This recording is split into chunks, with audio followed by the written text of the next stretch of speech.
Bismillahirrahmanirrahim. Assalamualaikum warahmatullahi wabarakatuh. Perkenalkan, nama saya Rizky Syamsumardi dengan NIM 21105030130.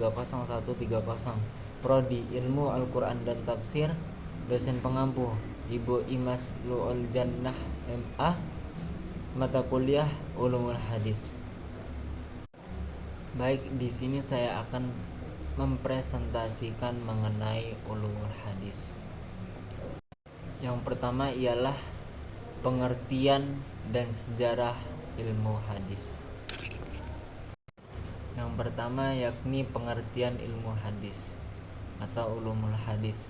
Ulumul hadis adalah istilah ilmu hadis di dalam tradisi ulama hadis. Arabnya ialah ulum al-hadis. Ulum al-hadis terdiri atas dua kata, yaitu ulum dan al-hadis. Kata ulum dalam bahasa Arab adalah bentuk jamak dari ilm, jadi berarti ilmu-ilmu. Sedangkan al-hadis adalah di kalangan ulama hadis berarti segala sesuatu yang disandarkan kepada Nabi Muhammad SAW dari perkataan, perbuatan, takrir atau sifat. Dengan demikian, gabungan kata ulum al-hadis mengandung pengertian ilmu-ilmu yang membahas atau berkaitan dengan hadis Nabi Muhammad SAW. Pada mulanya ilmu hadis memang merupakan beberapa ilmu yang masing-masing berdiri sendiri yang berbicara tentang hadis Nabi Muhammad SAW dan para perawinya, seperti ilmu al-hadis as-sahih, ilmu al-mursal, ilmu al-asma' wa al-kuna, dan lain-lain sebagainya. Secara umum, para ulama hadis membagi ilmu hadis kepada dua bagian, yaitu ilmu hadis riwayah dan ilmu al-hadis dirayah. Yang pertama yakni ilmu hadis riwayah. Menurut Ibnu al-Aqfani, sebagaimana yang dikutip oleh As-Suyuti, bahwa yang dimaksud dengan ilmu hadis riwayah adalah ilmu hadis yang khusus berhubungan dan riwayah adalah ilmu yang meliputi pemindahan, periwayatan perkataan Nabi Muhammad SAW dan perbuatannya, serta periwayatannya, pencatatannya, dan penguraian lafaz-lafaznya. Sedangkan pengertiannya menurut Muhammad Ajjaj Al-Khatib adalah yaitu ilmu yang membahas tentang pemindahan, periwayatan segala sesuatu yang disandarkan kepada Nabi Muhammad SAW berupa perkataan, perbuatan, takrir atau ketetapan, dan pengakuan, sifat jasmaniah atau tingkah laku, akhlak, dan dengan cara yang teliti dan terperinci. Dan yang kedua adalah ilmu hadis dirayah. Para ulama memberikan definisi yang bervariasi terhadap ilmu hadis dirayah ini. Akan tetapi apabila dicermati definisi-definisi yang mereka kemukakan, terdapat banyak titik persamaan di antara satu dan yang lainnya, terutama dari segi sasaran, kajian, dan pokok bahasannya. Ibnu al-Aqfani juga memberikan definisi ilmu hadis dirayah sebagai berikut.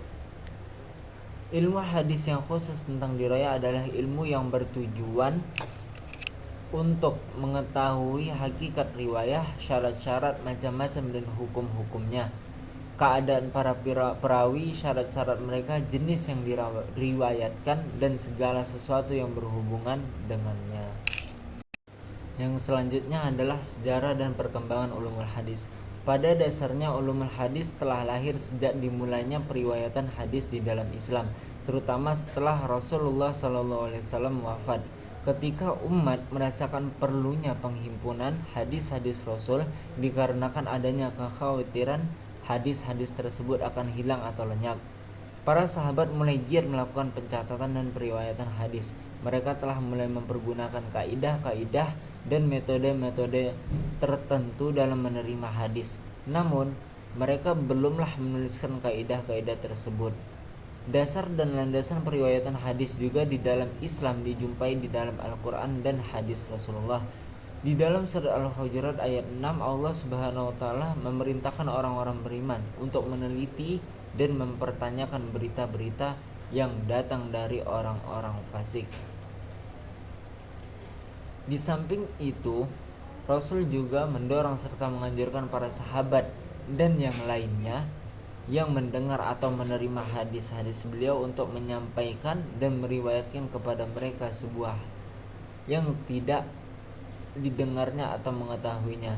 Di dalam sebuah hadis Rasulullah SAW bersabda, Allah, yang artinya Allah membaguskan rupa seseorang yang mendengar dari kami sesuatu hadis, lantas dia menyampaikannya.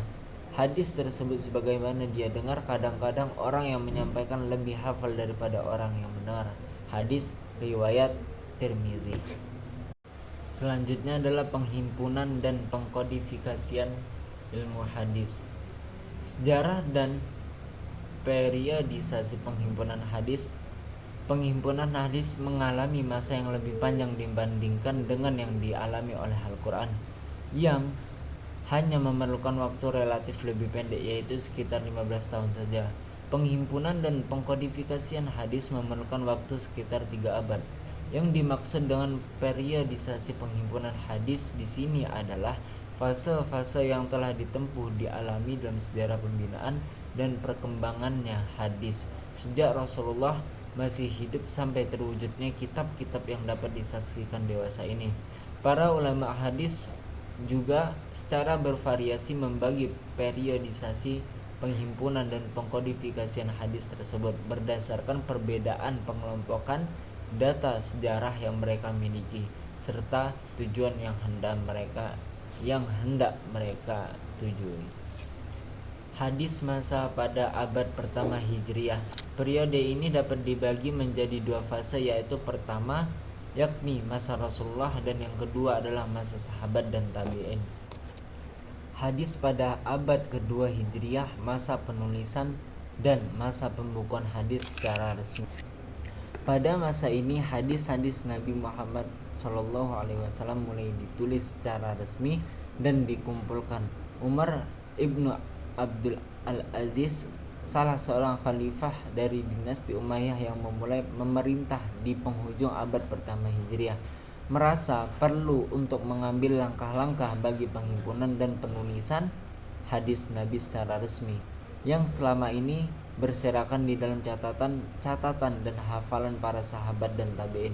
Hal tersebut dirasakannya begitu mendesak karena pada masa itu wilayah kekuasaan Islam telah meluas sampai ke daerah-daerah di luar Jazirah Arabia. Di samping itu, para sahabat sendiri yang hafalan dan catatan-catatan pribadi mereka mengenai hadis Nabi merupakan sumber rujukan bagi ahli hadis ketika itu. Sebagian besar telah meninggal dunia karena faktor usia dan akibat banyaknya terjadi perang. Dan pada masa itu juga, yaitu awal pemerintahan Umar ibnu Al-Aziz, hadis masih belum dibukukan secara resmi. Selanjutnya, hadis pada abad ketiga Hijriah, masa pemurnian dan penyempurnaan. Periode ini berlangsung sejak masa pemerintahan Khalifah Al-Ma'mun sampai pada awal pemerintahan Khalifah Al-Muqtadir dari kekhalifahan dinasti Abbasiyah. Pada periode ini, para ulama hadis memusatkan perhatian mereka pada pemeliharaan keberadaan dan terutama kemurnian hadis-hadis Nabi Shallallahu Alaihi Wasallam sebagai antisipasi mereka terhadap kegiatan pemalsuan hadis yang semakin marak. Lalu selanjutnya adalah hadis pada abad keempat sampai ke-7 Hijriah, yaitu masa pemeliharaan, penertiban, penambahan dan penghimpunannya. Selanjutnya ialah sanad dan matan hadis. Pengertian sanad secara bahasa berarti al-mu'tamad, yaitu yang diperpegangi, yang kuat, yang bisa dijadikan pegangan, atau dapat juga diartikan sebagai sesuatu yang terangkat tinggi dari tanah. Sedangkan secara terminologi sanad berarti jalannya matan, yaitu silsilah para perawi yang memindahkan meriwayatkan matan dari sumber-sumbernya yang pertama.